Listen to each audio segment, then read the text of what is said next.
कुम्हार की कहानी। एक समय की बात है। एक गांव में युधिष्ठिर नामक कुम्हार रहा करता था। एक दिन वह अपने घर पर एक टूटे हुए घड़े से टकराकर गिर पड़ा। घड़े के कुछ टुकड़े जमीन पर बिखरे हुए थे। एक नुकीला टुकड़ा कुम्हार के माथे में गहरे तक घुस गया। उस स्थान पर गहरा घाव हो गया। उस घाव को भरने में कई महीनों का समय लगा। जब घाव भरा तो कुम्हार के माथे पर निशान छोड़ गया। कुछ दिनों बाद कुम्हार के गांव में अकाल पड़ गया। खाने के लाले देख कुम्हार गांव छोड़ दूसरे राज्य चला गया। वहां जाकर वह राजा की सेना में भर्ती हो गया।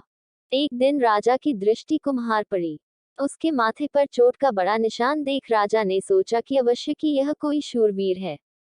किसी युद्ध के दौरान शत्रु के प्रहार से माथे पर यह चोट लगी है। राजा ने कुम्हार को अपनी सेना में एक उच्च पद प्रदान कर दिया।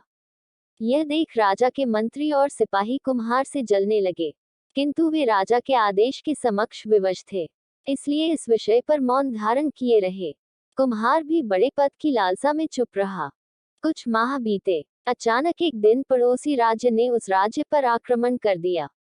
राजा ने भी युद्ध का बिगुल बजा दिया। युद्ध की तैयारियां प्रारंभ हो गई।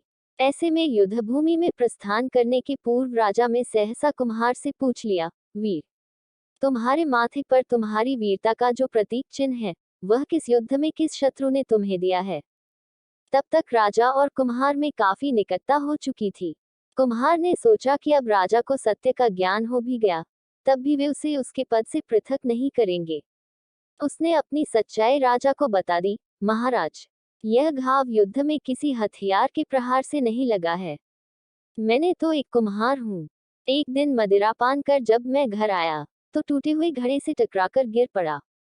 उसी घड़े के एक नुकीले टुकड़े से हुए घाव का निशान मेरे माथे पर है। यह सुनना था कि राजा आग बबूला हो गया। उसने कुम्हार को उसके पद से हटाते हुए राज्य से भी निकल जाने का आदेश दे दिया। कुम्हार याचना करता रहा कि वह पूरे पराक्रम से युद्ध लड़ेगा और अपने प्राण तक न्यौछावर कर देगा, किंतु राजा ने उसकी एक ना सुनी। राजा बोला, भले ही तुम कितने की पराक्रमी हो, किंतु जन्मे तो कुम्भकार कुल में हो, न कि क्षत्रियों के।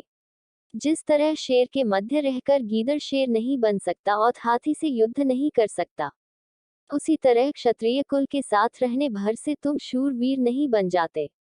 इसलिए शांति से यह स्थान त्याग कर अपने कुल के लोगों के पास चले जाओ, अन्यथा मारे जाओगे।